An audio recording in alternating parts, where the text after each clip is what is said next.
सोलापुरातील पूर्व भागात माय डिनिम या ठिकाणी होलसेल दर रिटेल मध्ये उपलब्ध। 3 जीन्स मिळवा फक्त 1200 रुपयात आणि 3 टी शर्ट मिळवा फक्त 1000 रुपयात। बोला। प्रभाग 6 मधील जर विषय सांगायचा झाला तर तो लोकांसाठी हास्यास्पद आहे, पण आमच्यासाठी खूप गंभीर विषय आहे। प्रभाग 6 मध्ये सोलापुरात नव महाराष्ट्रात नव भारतात अशी घटना घडली ना, असा हा प्रभाग 6 मध्ये घटना घडलेली आहे। त्या वानकर फॅमिलीनं काय केलं, जो तो प्रभाग इच्छुक, जो तो इच्छुक उमेदवार ज्या त्या पक्षाचा तिकडे पळा लागला। त्या पळाल्या म्हणल्यावर त्यांना काय वाटलं की आता सगळ्या ह्या भागातला राजा मीच आणि मीच आता कुणाला म्हणेल त्याला मी चारीनगर चौकाला निवडून आणतो। अरे बाबा, प्रभाग आरक्षण जाती कोण कुठं काम केलंय, कोण कुठल्या पक्षात, ह्या भागाला काय महत्व आहे का नाही? का तुम्ही आता सांगितलं ह्यानं निवडून असं होऊ शकत नाही। आणि कोण घेतले तुम्ही सोबत? चिलिका पिल्ली सोबत घेतले, अंडरमधले चालवट म्हणलं त्यांनी महापालिकेत पाय बी ठेवणार नाही अशी लोक तुम्ही सोबत घेतले। तर घ्या आधी तुमचा प्रश्न आहे। तुम्ही मगा बाईट दिली की उद्धव साहेबांवर माझं प्रेम आहे, ठाकरे फॅमिली माझी प्रेम आहे, निष्ठा आहे, ह्या सगळ्या गोष्टी तुम्ही बोलला, बरोबर आहे। मग तुमच्या निष्ठा आहे तर त्याच उद्धव साहेबांचे 4 फॉर्म कशाला बाद केलं? मी शेवटच्या शनी जाताना सुखानं जायचं साहेब, मी आता बीजेपीत चाललो, मी काय तुमच्या पक्षात राहत नाही, तुमचे एबी फॉर्म रिटर्न घ्या। लोक त्याचं कौतुक तर केले असते। तुम्ही डायरेक्ट एबी फॉर्म बाद, काँग्रेसचा बाद, राष्ट्रवादीचा बाद, जी बीजेपीमध्ये लढा लागले 10-15 वर्ष, त्यांनाही बाजूला एका रात्रीत तुम्ही 15 मिनिटात ती एबी फॉर्म घातला, कोणाला माहिती बी नाही।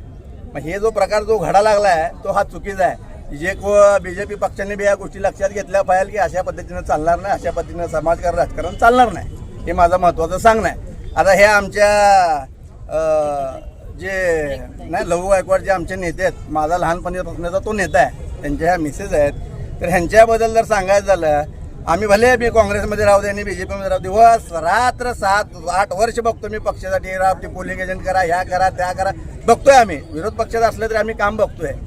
ह्यांना तर एका रात्रीत नव्हे एका मिनिटात ह्यांना बाजूला केलं, ह्यांना बी माहीत नाही। तर ह्या गोष्टी ज्या घडलेल्या आहेत त्या माझं त्यांना सांगणं आहे, पैसा तुमच्याकडे बी आहे आणि पैसा आमच्याकडे बी आहे। एकदा टेबलवर पैसे तर टाका, तुमचे तर किती आणि आमचे तर किती पैसे तर बघू। तुम्ही कुणाला बघून ठरवून कसं ह्या गोष्टी लय वेगळ्या पद्धतीने झालेल्या आहेत त्या। मला फक्त एक आजचा दिवस पाहिजे, उद्या मी रेस तर सगळं सविस्तर मुद्दे मांडणार आहे, कुणाचा विषय कसा झाला आणि काय झाला। ह्याच्यामध्ये पालकमंत्र्यांचा काय रोल आहे, आमदारांचा लोकल काय रोल आहे? आता साहेब तुम्हाला एक बोलू का, त्यांच्यामधले जे अंतर्गत धुसफूस आहे, 2-2 याद्या, एक नाव ह्याचं, एक नाव त्याचं, 3 नाव ह्याचं, असं अख्ख्या महाराष्ट्रामध्ये कुठं घडलं नाही, हे फक्त सोलापूरमध्येच घडले। आता कोण कुणाचं नाव फायनल केलं आणि कोण कुणाचं काय केलं आता हे आम्हालाही माहीत नाही। तुम्हाला खोटं वाटेल साहेब, प्रभाग 6 मध्ये दिवस रात्र आता आम्ही राबतोय, त्यांनी त्यात काय केलं की 4 पक्ष आम्हाला नाही युती तोडतो, युती तोडतो। यात आमच्या काँग्रेस पक्षाची बी खूप मोठी चुकी आहे, आमच्यासारख्यावर खूप अन्याय त्यांनी केलाय। त्यांनी एक जागा सोडत नाही तर आम्ही बी युती तोडतो त्यांना म्हणायला पाहिलं होतं। त्यांचा प्लॅन काय होता तुम्हाला सविस्तर सांगतो। शिंदे गटाचे एबी फॉर्म घ्या, उभाटा गटाचे एबी फॉर्म घ्या, बीजेपीचे एबी फॉर्म घ्या, काँग्रेस राष्ट्रवादी ती तर उडवूनच टाकलेला प्रकार होता, तो आघाडी केला तेव्हा तो 4 जागा तिथल्या संपल्या आणि बीजेपीचं भरायचं, बाकीच्याला उडवायचं। चुकून माकून शिंदे गटाचे ते फॉर्म वाचले ना, ते बी रात्री 2ला गडप झाले, ते बी तुम्हाला मी आज स्पष्टपणे सांगतो।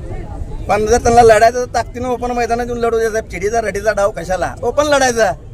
असं मग तुम्ही उमेदवार डायरेक्ट घेऊन त्यांचे फॉर्म बाद करून रडता। आता ही जी जनता आहे, ही जी सगळे इच्छुक उमेदवार आहे ती सगळे ती ग बसत नाही साहेब। हे आता भावनिक इलेक्शन झालंय आणि याने हातानं स्वतःच्या पायावर दगड मारून घेतलाय। जरी सर्वेमध्ये तुम्ही काय खेळ केला की तुम्हाला दिसायला आपण कुठं तर दमकतोय, आपण कुठं 2-3 नंबरला येतोय। ह्याच्यामध्ये प्रशासन काय कुठं चुकतंय का? प्रशासनाचं काय साहेब, ह्यात प्रशासनाचा काय संबंध आहे मला सांगा? नाही आता ह्या टायमाला नाही हे तर प्रशासन आहे। मी प्रभाग 6 बोलतो ह्या टायमाला जे फॉर्म ठीक दिले आहे, आपण देऊ बाईट बाहेर या। माझं माझं तुम्हाला